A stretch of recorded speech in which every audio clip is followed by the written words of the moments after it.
হাসিনা বলছেন যে তিনি অচিরেই ফিরে আসবেন, সেই অচিরেই বা শিগগিরই, এইটা এখন কি অবস্থা বলে আপনি মনে করেন? শেখ হাসিনাকে ফিরিয়ে আনার ব্যাপারে আপনারা একটা চিঠি দিয়েছিলেন, সেই চিঠিটার ক্ষেত্রে আপনি যখন জানতে চাওয়া হলো যে আপনি চিঠির উত্তর কি দিয়েছিলেন, তখন আপনি বলেছিলেন যে চিঠিটাকে আমরা উত্তর আশা করেছিলাম, অর্থাৎ এই চিঠিটা দেয়া হয়েছিল সেটাও একটা কূটনৈতিক তৎপরতা, মানে দীর্ঘস্থায়ী একটা কূটনৈতিক তৎপরতার অংশ হিসাবে। আপনার কাছে কি মনে হয়, শেখ হাসিনাকে ভারতে রাখার ব্যাপারে কি ভারতের কোনো রাষ্ট্রীয় সিদ্ধান্ত আছে? ফিরিয়ে দেওয়ার ব্যাপারে কি এইটা দুই পক্ষের কোনো আলোচনা দরকার, নাকি এটা কি অবস্থায় আছে? মানে এটা কি কোনো রাষ্ট্রীয় সিদ্ধান্তে শেখ হাসিনা এখন ভারতে আছেন, মানে ভারত রাষ্ট্রের কোনো সিদ্ধান্তে? নিশ্চয়ই সর্বোচ্চ পর্যায়ের সিদ্ধান্ত আছে বলে উনি ওখানে আছেন, এটাতে কোনো সন্দেহ নাই আমার। আর উনি কিন্তু বলেছেন যে উনি যে কোনো সময় ঢুকে পড়বেন। তো এটাকে আমি এইভাবে দেখি যে আমি মনে করি না যে এই প্রত্যর্পণ চুক্তি আছে বলেই ভারত তাকে তার ইচ্ছার বিরুদ্ধে বাংলাদেশে পাঠাবে, এটা আমি মনে করি না। ওকে, মানে তার ইচ্ছাটাই এখানে মুখ্য, যদি এখানে মুখ্য হবে বলে আমি মনে করি। উনি যদি কখনো মনে করেন যে ওনার আসলে ওনার সুবিধা হবে, উনি নিশ্চয়ই তখন আসার চিন্তা করবেন। ভারতের সাথে আমরা এরকম শুনেছি যে শেখ হাসিনা অনেকগুলি চুক্তি করেছেন, অনেকগুলি ছাড় দিয়েছেন, নিজের মুখেও বলেছেন ভারতকে যা দিয়েছি তা তো আর কোনোদিন, মানে তারা কোনোদিন তা ভুলতে পারবে না। কিন্তু আমরা অন্তর্বর্তী সরকার ক্ষমতা আসার পর আপনাকে, প্রফেসর আসিফ নজরুলকে, এমনকি আর কার, ব্রিগেডিয়ার জেনারেল সাখাওয়াত হোসেনকে, যাদেরকে আমরা ইন্টারভিউ নিতে পেরেছি, তাদেরকে আমরা জানতে চেয়েছিলাম যে ভারতের সাথে যে চুক্তিগুলি হয়েছে সেগুলি আসলে প্রকাশ্যে আনা হচ্ছে না কিনা, সেগুলি বাতিল করা হচ্ছে কিনা, ভারতের ২৬ লাখ লোক বাংলাদেশে অবৈধভাবে কাজ করে সেরকম কথা, তাদের একটা তালিকা করা হয়েছে কিনা, ভারত এত একতরফা আমাদের সাথে চুক্তি বাতিল করছে, বলছে এখানে আজকে ঢুকতে দিবে না, কালকে ওইটা বাতিল করে দিবে, কালকে ওইটা করবে, এর বিপক্ষে কিছু করা হচ্ছে কিনা, শফিকুল আলম সাহেবকে, যিনি মুখপাত্র ছিলেন, তাকেও। তো আপনি কি এর কোনো ব্যত্যয় দেখতে পান? আন্তর্জাতিক চুক্তিসমূহ বিষয়ে কিন্তু একটা জিনিস মনে রাখতে হবে, আপনি নেগোশিয়েট যখন করছেন, চুক্তি সই করার আগে আপনার স্বার্থ দেখার কথা। আপনি যখন সই করে ফেললেন, আপনি কিন্তু ঝট করে সেটা থেকে বের হয়ে আসতে পারবেন না। আপনি হয়তো কিছু কিছু ক্ষেত্রে সেটাকে ইমপ্লিমেন্টেশন ডিলে করতে পারবেন, অথবা ঠিক ওই আন্তরিকভাবে করলেন না কাজটা, সেটা হতে পারে, কিন্তু আপনি তো ঝট করে বের হয়ে আসতে পারবেন না সেসব চুক্তি থেকে।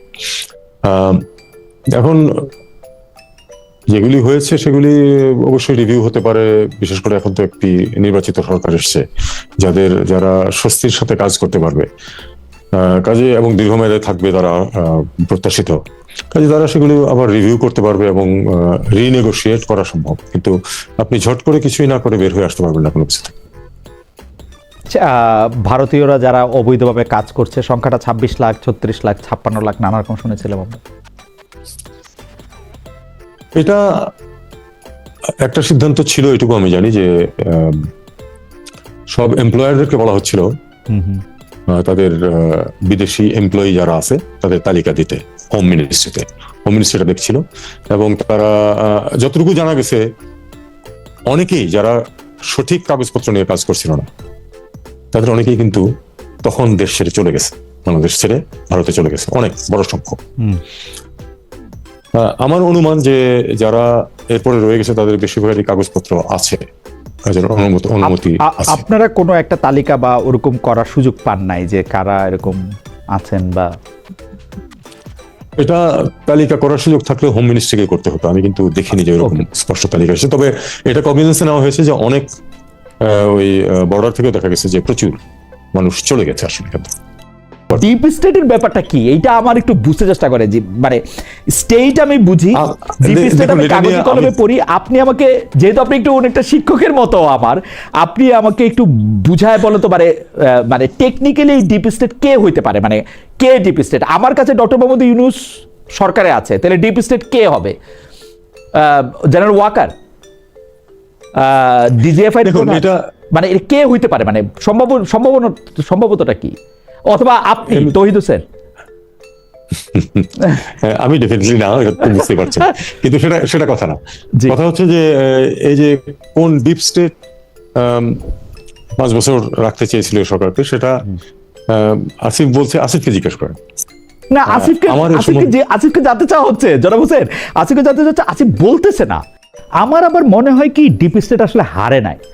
ডিপ স্টেট কখনোই, হ্যাঁ ডিপ স্টেট, হ্যাঁ সেটা আপনার কথা শুনেই মনে হলো, ডিপ স্টেট কখনোই হারে না। তার মানে ডিপ স্টেট ইউনূস সরকারকে ক্ষমতা রাখতে চেয়েছিল, ডিপ স্টেট ইউনূস সরকারকে ক্ষমতায় রেখেছেই, শুধু নামটা পরিবর্তিত হয়ে এটা এখন তারেক রহমান সরকার হয়েছে। কারণ ইউনূস সরকার যা কিছুই করতে ছিলেন সেইটার ধারাবাহিকতাতেই এই ব্যাটনটাই তারেক রহমান দেশ চালাচ্ছেন। এমন কি হইতে পারে যে ইউনূস সরকার যেগুলি করতেন তারেক সাহেব সেগুলি করবেন, তো খালি সিট চেঞ্জ হবে? মানে আমি এটা মনে করি না। আমি এটা মনে করি না, কারণ আপনি নিজেও দেখেছেন যে এই যে রিফর্ম এফার্টস যেটা ছিল সরকারের, শেষ 6 মাস খুব যারা এটা নিয়ে জড়িত ছিলেন যে কয়জন, তারা কিন্তু খুব কষ্টে ছিলেন, ইনক্লুডিং আমাদের রিয়াজ ভাই। মানে কোনো কিছু তারা সামাল দিতে পারছিলেন না, একসাথে করতে পারছিলেন না, অনেকটা ওই একটা ঝুড়ির মধ্যে অনেকগুলি জ্যান্ত ব্যাঙ রেখে দেওয়ার মতো। ডিপ স্টেট চেয়েছিল আপনাদের সরকার 5 বছর থাকুক, আপনাদের সরকার 5 বছর থাকে নাই। মানে প্রথমে একটু জুন মাসে বা কোন মাসে নির্বাচন হবে, ডক্টর মোহাম্মদ ইউনূস নিজেও বলেছিলেন যে আমি তো দেখি বিএনপি ছাড়া কেউ ইলেকশন চায় না, আমি তো দেখি সবাই আমাদেরকে চায়। উনি নামাজ পড়তে গেছেন, অনেক লোক, ডক্টর মোহাম্মদ ইউনূস সরকার অনেক লম্বা সময় থাকা দরকার সেটা এরকম করে বলছেন। তো ডিপ স্টেট চেয়েছিল 5 বছর অন্তর্বর্তীকালীন সরকার থাকুক, 5 বছর অন্তর্বর্তীকালীন সরকার থাকতে পারে নাই। তাইলে এইটা থিওরিটিক্যালি আপনি বলেন যে এটা কি ডিপ স্টেটের পরাজয়? ডিপ স্টেট কি হেরে গেছে?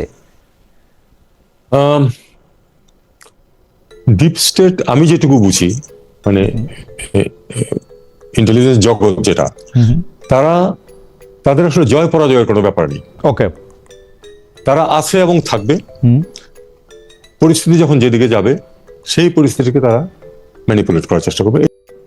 আপনার কাছে কি মনে হয়? আমার আরেকটা হাইপোথিসিস সম্পর্কে আমার একটু বলি আপনাকে, যে আমার কাছে কিন্তু মনে হয় যে এই অঞ্চলে ভারতের স্বার্থ আর মার্কিন যুক্তরাষ্ট্রের স্বার্থ একই, তাদের দুইজনের স্বার্থের মধ্যে কোনো তফাৎ নাই। এখন যারা বলতেছেন যে ভারতকে ঠেকানোর জন্য আমরা আমেরিকার সাথে চুক্তি করতেছি, সেটা খারাপ চুক্তিও হোক কিন্তু আমরা ভারতকে ঠেকাইলাম, ভারতের আধিপত্য, এইটার সাথে আপনি আসলে একমত কিনা?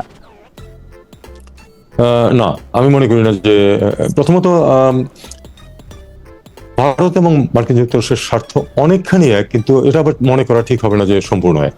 অবশ্যই বড় দেশ তারা দুটোই, তাদের নিজেদের কিছু কিছু আলাদা স্বার্থ আছে। অনেক ক্ষেত্রে তারা একসাথে, যেমন মার্কিন যুক্তরাষ্ট্র ইসরায়েলকে সমর্থন করে, ভারতের সাথে ইসরায়েলের সম্পর্ক অত্যন্ত ভালো। দুই পক্ষই চীনকে প্রতিপক্ষ মনে করে, এটাও আবার একসাথে আছে। কিন্তু তারপরে ধরুন সবকিছুর পরে ভারত মহাসাগরে ভারত কি চাইবে? ভারত কি চাইবে যে চীন বা মার্কিন যুক্তরাষ্ট্র কেউ আধিপত্য? ভারত মহাসাগরে ভারত চাইবে তাদের আধিপত্য রাখতে। তো এগুলো হচ্ছে অনেকখানি স্বার্থ একসাথে যাবে, আবার কিছু কিছু ক্ষেত্রে তাদের স্বার্থ আলাদাও হতে পারে। এটা হলো এক। আর দুই হচ্ছে যে আমি মনে করি না যে এই মার্কিন যুক্তরাষ্ট্রের সাথে চুক্তি করে ভারতকে ঠেকালাম, এটা আমার মনে হয় না। আমি এটাকে আলাদাভাবেই দেখতে চাই। ভারতের সাথে আমাদের সম্পর্ক একরকম, কম্পালশনস গুলিও এক ধরনের। মার্কিন যুক্তরাষ্ট্র পৃথিবীর সবচেয়ে বড় শক্তি, আমাদের সবচেয়ে বড় মার্কেট। সেই দৃষ্টিভঙ্গি থেকে মার্কিন যুক্তরাষ্ট্রের সাথে আমাদের সম্পর্ক ভালো রাখার ব্যবস্থা চেষ্টা করতে হবে সবসময়। চীনের সাথে আমাদের সম্পর্ক ভালো রাখার চেষ্টা করতে হবে।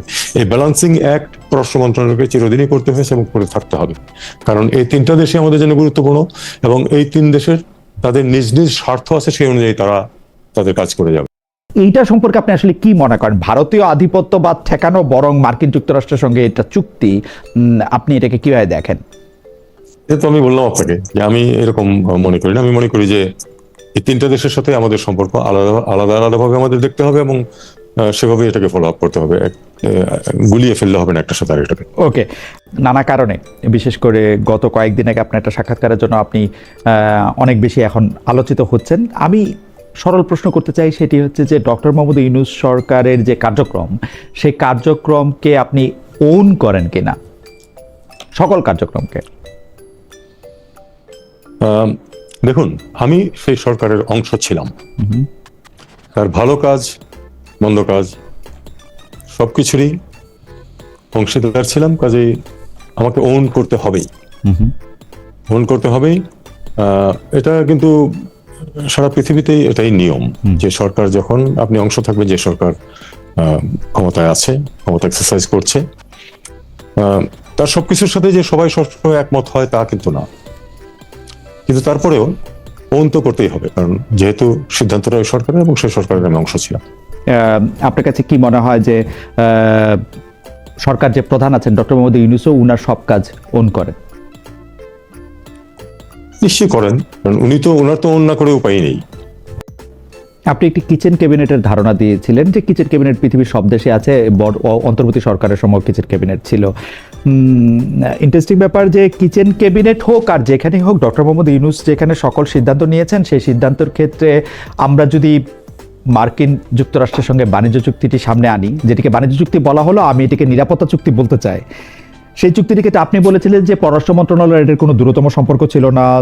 ফরিদা আক্তার বলেছেন যে সময় চুক্তিটি হয়েছিল সে সময় তিনি এটির বিরোধিতা করেছিলেন। জনাব মাহফুজ আলম, জনাব আসিফ মোহাম্মদ সজীব ভুঁইয়া, জনাব আসিফ নজরুল, আপনাদের কেউই এই বিষয়টি ওন করতে চান নাই। মানে আপনি হয়তো ওন করেছেন, আপনি কিন্তু কারা করেছে বা কাদের জন্য হয়েছে বা কারা এটির কুশলীপ ছিল সেটা ব্যাপারে আমরা কিছু জানি না।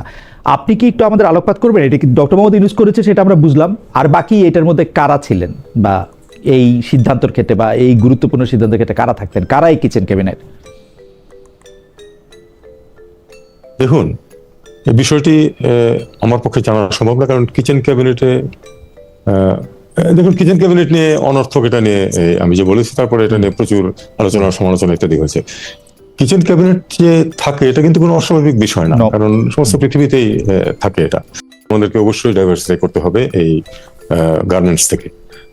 আমার একটা লাইন বেশ কয়েকজন নিয়েছিলেন, আমি বলেছিলাম যে কাপড় সেলাই করে হাই টেবিলে বসা যাবে না কোনোদিন, অথচ আমাদের হাই টেবিলে বসার অনেক সুযোগ আছে। আমাদের ভুল সিদ্ধান্তের কারণে আজকে ভিয়েতনাম থেকে $60 বিলিয়ন রপ্তানি হয় স্যামসাং, আমাদের ভুল সিদ্ধান্তের কারণে। এটা আমাদের এখান থেকে হতে পারতো। এরকম ভুল সিদ্ধান্ত আর নেওয়া চলবে না, আমাদেরকে সঠিক সিদ্ধান্ত নিতে হবে, অবশ্যই ডাইভার্সিফাই করতে হবে। ভিয়েতনামের এবং আমাদের দুই দেশেরই কিন্তু প্রথম বড় এক্সপোর্ট ছিল গার্মেন্টস, সেখানে ভিয়েতনামের এখন 4 নম্বরে গেছে গার্মেন্টস। তাদের প্রথম হচ্ছে ইলেকট্রনিক্স, সেকেন্ড হচ্ছে মেশিনারিজ, তারপরে আরেকটা কি যেন, তারপরে গার্মেন্টস। তো হতে পারে তাদের হয়তো আমাদের সে রিসোর্স একটু বেশি, পপুলেশন আমাদের অর্ধেক, এই অ্যাডভান্টেজ গুলো তাদের আছে, কিন্তু আমাদেরও যে একেবারে কিছুই করতে পারতাম না আমরা তা না। আমাদের অনেক ভুল সিদ্ধান্ত হয়েছে বিভিন্ন পর্যায়ে। যদি আমরা সঠিক সিদ্ধান্ত নেই, আমি মনে করি যে আজকে থেকে 5 বছর পরে আমরা অন্ততপক্ষে বিরাট পরিবর্তন হয়ে যাবে না, কিন্তু পরিবর্তনের পথে আমরা অনেকখানি এগিয়ে যেতে পারবো, যাতে করে আসলেই আমরা অন্তত আপার মিডল ক্লাসে পৌঁছে যেতে পারি 40 নাগাদ। আমি কিন্তু ওই যে স্বপ্ন যে 42-এর মধ্যে আমরা উন্নত দেশ হয়ে যাব, আমরা সেটা হব না। আচ্ছা, এটা বিশ্বাস করতে হবে যে আমরা হব না, কিন্তু আমরা 40-এর মধ্যে আমাদেরকে আপার মিডল ক্লাসে পৌঁছা অবশ্যই প্রয়োজন। একটু যদি আইন শৃঙ্খলাটা নিয়ে একটু বলতেন, যে আইন শৃঙ্খলা নিয়ে সবার মধ্যে এক ধরনের হতাশা দেখা যাচ্ছে, এটা কি একটু বেটার হবে? আমরা কি একটু ভালো বা নিরাপদ, এটা বেটার হবে কিনা এটা আমাদেরকে দেখতে হবে। এখন আমি একটা কথা তো যেখানেই কথা বলে আমি স্বীকার করি যে আইন শৃঙ্খলার ক্ষেত্রে অন্তর্বর্তী সরকারের ইনিশিয়াল সাফল্য অবশ্যই ছিল, কারণ একদম একটা সম্পূর্ণ অরাজক পরিস্থিতি থেকে এক ধরনের মোটামুটি একটা সিস্টেমে নিয়ে আসা হয়েছিল, কিন্তু আমরা তারপর এটাকে নিয়ন্ত্রণে রাখতে পারিনি, বিশেষ করে মব ভায়োলেন্স আমরা আটকাতে পারিনি। আইন শৃঙ্খলার ক্ষেত্রে আমাদের সরকারের ব্যর্থতা আছে অনেক, এটা আমার জোর গলায় স্বীকার করতে কোনো দ্বিধা নেই। আমি আশা করবো যে এই সরকার এক্ষেত্রে সফল হবে, এবং 5 বছর পরে যদি বলেন তাহলে আমি দেখতে চাইবো যে অন্ততপক্ষে আইন শৃঙ্খলার ক্ষেত্রে এটা অনেকখানি অগ্রগতি হচ্ছে। এখন পর্যন্ত আমরা বড় কোনো দেখতে পারি, কিন্তু আমি অন্ততপক্ষে 1 বছর যাওয়ার আগে এই সরকারের কোনো কাজের মূল্যায়ন করতে চাই না। 1 বছর সময় দেখা যাক তারা কি করেন, তাইলে বোঝা যাবে পরবর্তী 4 বছর তারা কি করতে পারবেন। এইটা কি আপনি, এই প্রশ্নটা একজন দর্শক অনেকবার করতেছেন, আপনি কি এটা জব দিবেন কিনা জানি না, আমার দাবি নাই, কিন্তু দর্শকরা যেহেতু করতেছেন, সেটা হচ্ছে যে জালাল আহমদ উনি প্রশ্ন করছেন তৌহিদ সাহেবের কাছে প্রশ্ন, ইসলামী ব্যাংক নিয়ে আবার তামাশা শুরু হয়েছে, এর জন্য দায়ী কে? আপনি যদি মন্তব্য করতে চান মন্তব্য করতে পারেন। ইসলামী ব্যাংক নিয়ে অনেকের ব্যাংকিং এজ এ হোল নিয়ে আমার কিছু রিজার্ভেশন আছে। আমার মনে হচ্ছে যে আমরা আরেকটু ভালো করতে পারি। ওকে,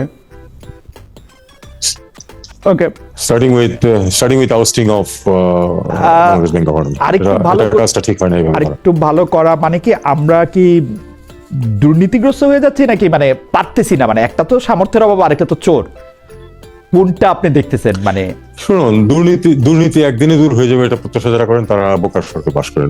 দুর্নীতি দূর হয়ে যাবে না, তবে আমরা অবশ্যই চাইবো যে দুর্নীতির লাগাম টেনে ধরা হোক, যাতে করে একসময় আমরা একটা রেসপেক্টেবল পর্যায়ে পৌঁছতে পারি।